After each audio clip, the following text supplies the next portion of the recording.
उनको ठेंगा दिखाया जा रहा है। इसका अंदाजा इस बात से लगाया जा सकता कि एक ही 3 गोलीबारी की 3 वारदातें सामने आई एक दिन में और जमीन विवाद में 8 साल की बच्ची की हत्या कर दी गई। 2 अन्य वारदातों में एक युवती और एक अन्य शख्स की गोली मारकर उन्हें जख्मी किया गया। एक रिपोर्ट के जरिए पूरी कहानी हम दिखा रहे हैं। कहीं 8 साल की बच्ची की गोली मारकर हत्या, कहीं युवती को गोली मारकर किया जख्मी। संपत्ति विवाद में भाई ने भाई को मारी गोली।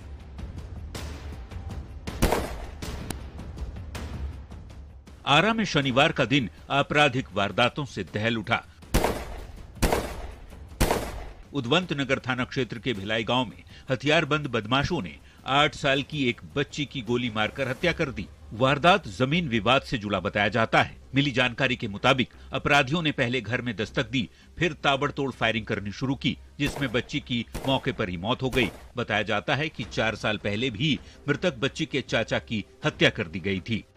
और फायर किए तो मेरे एक बेटी को गोली लग गया और वहाँ से वो लोग भाग गए। कितने लोग थे? लगभग 4 लोग थे सर। हाँ, वो लोग सर करते नहीं, करवाते हैं सर। वो अपना गुर्गा भेजे होंगे अपराधी, सब साजिश करके। पहले भी घटना हुई थी? पहले भी घटना हुई थी। तो वहीं आरा के ही शिवगंज मठिया इलाके में एक युवती को गोली मार दी गई। गोली युवती के पेट में लगी। आनन फानन में उसे स्थानीय अस्पताल में भर्ती कराया गया, लेकिन फिर उसे पटना ले जाया गया। अस्पताल के डॉक्टर या पुलिस मामले पर कुछ भी कहने से बच रहे हैं, लेकिन वारदात के पीछे अवैध संबंध की बात सामने आ रही है। युवती ने लव मैरिज किया था। उसके पति ने ही अपने दोस्तों के साथ इसे गोली मार दी और फरार हो गया, ऐसा आरोप है।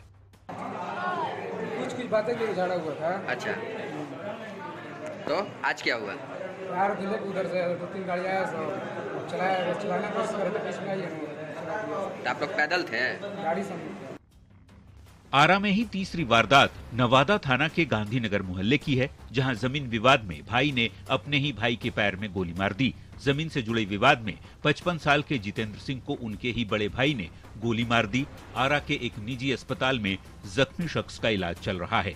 तीनों ही मामले के आरोपी पुलिस गिरफ्त से फरार हैं, जिनकी तलाश जारी है।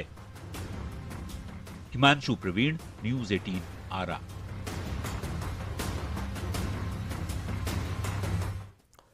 पटना सिटी के अगमकुआं थाना क्षेत्र से लापता 4 महीने से लापता बच्चे का सुराग न मिलने पर घर वालों ने सड़क जाम कर बवाल काटा।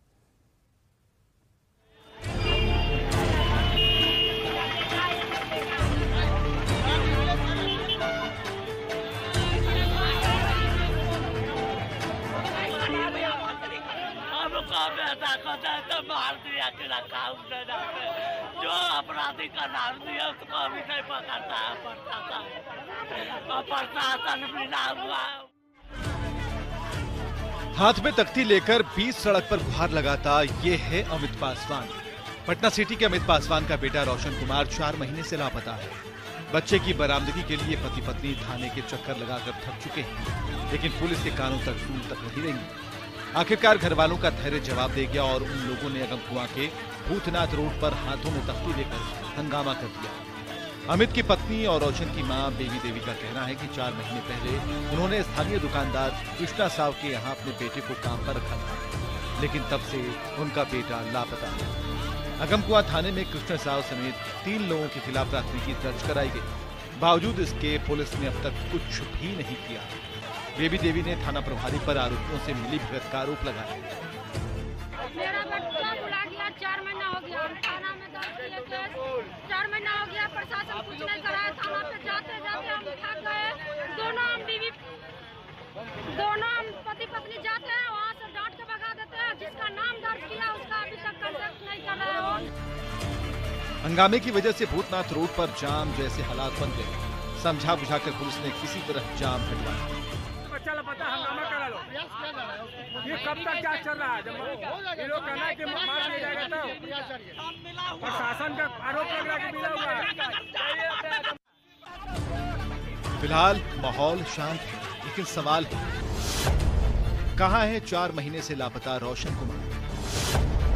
बच्चे का पता क्यों नहीं लगा पाई पुलिस? आरोपियों से थाना प्रभारी की मिलीभगत है न्यूज 18 के लिए पटना सिटी से मनोज सिन्हा की रिपोर्ट।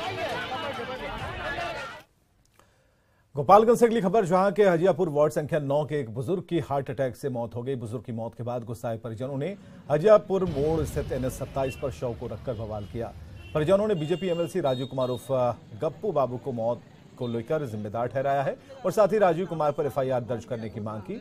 मामला जमीन विवाद से जुड़ा है। परिजनों का आरोप है कि MLC राजीव सिंह की धमकी देने की वजह से हार्ट अटैक हुआ और बीजेपी MLC राजीव सिंह ने राजनीतिक साजिश के तहत फंसाने का आरोप लगाया है।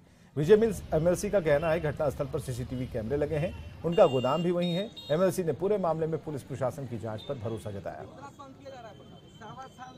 1:30 बजे के आसपास हम गप्पू सिंह अपने आदमियों के साथ आए साइट पे, जहाँ पे हम लोग कोई नहीं थे, काम चल रहा था, वहाँ पे आए और धमकी दिए। वहाँ पे लेबर्स को भी धमकी दिए, वहाँ कंस्ट्रक्शन का मेरा काम हो रहा है उसको भी हटवा दिए और गाली गलौज किए। इस पे जब हम लोग आए तो फिर वो लोग भाग गए।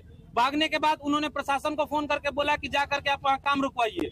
जब प्रशासन आई, प्रशासन बोला कि आप जो SDM के यहाँ का हुआ है वो आप मत कीजिए, ठीक है, आप 10 मिनट के लिए मेरे पास आइए। मैं इतने देर में जाता हूँ कि इतने देर में प्रशासन के बार बार दबाव देने की वजह से, गप्पू सिंह के आने की वजह से ये मेंटल टॉर्चर, इसके संजीव जब SDM साहब के यहाँ मीटिंग हुआ था तब मैंने संजीव जी को कहा था कि संजीव जी आप जो झूठा 327 लगवाए आप इसको कब हटवा रहे हैं, तो बोले कि ठीक है हम मैं देखता हूँ और ऐसे सिर झुका लिए। मतलब उनका हटाने का कोई सवाल पैदा नहीं होता और वो डायरेक्ट इन्वॉल्वमेंट गप्पू सिंह के साथ, इसलिए वो कुछ एक्शन नहीं ले रहे हैं।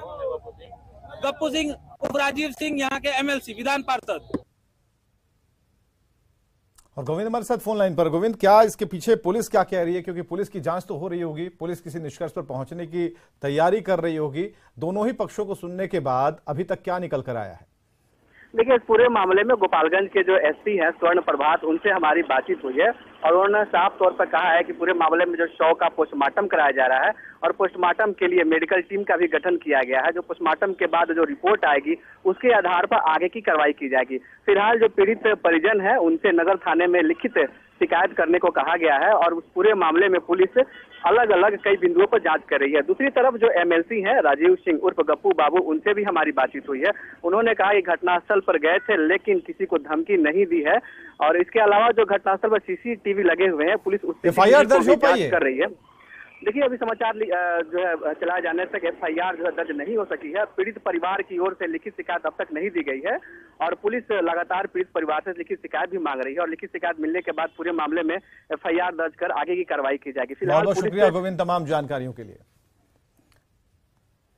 दरभंगा में नव वर्ष और चैती दुर्गा पूजा के मौके पर हिंदू राष्ट्र का बैनर लगाने के मामले में गिरफ्तार विश्व हिंदू परिषद के जिला मंत्री को पुलिस ने छोड़ दिया है। राजीव प्रकाश मधुकर को दरभंगा पुलिस ने थाने से PR बॉन्ड कर छोड़ा है। दरअसल नव वर्ष और चैती दुर्गा पूजा के मौके पर मौलगंज मोहल्ले में हिंदू राष्ट्र का बैनर लगाया गया था। पुलिस ने इसे समरसता बिगाड़ने वाला बताया और इस मामले में पुलिस ने विश्व हिंदू परिषद के जिला मंत्री राजीव कुमार मधुकर को गिरफ्तार किया था। आज पुलिस ने PR बॉन्ड भरवा कर उन्हें छोड़ दिया। एक गिरफ्तारी हुई थी जो नामजद थे उनकी और जो सुसंगत धाराओं के अंतर्गत गिरफ्तारी हुई थी, उसी प्रोविजंस के अंतर्गत जो सेक्शंस के जो प्रावधान है उनके अंतर्गत उन्हें रिलीज किया गया है। नोटिस पर नोटिस थाने से ही नोटिस देकर छोड़ा गया है। राहुल गांधी के आरोपों पर बीजेपी ने पलटवार किया है। बीजेपी नेताओं का कहना है कि राहुल गांधी ने OBC समाज का अपमान किया है। बीजेपी राहुल के खिलाफ देश भर में आंदोलन करेगी।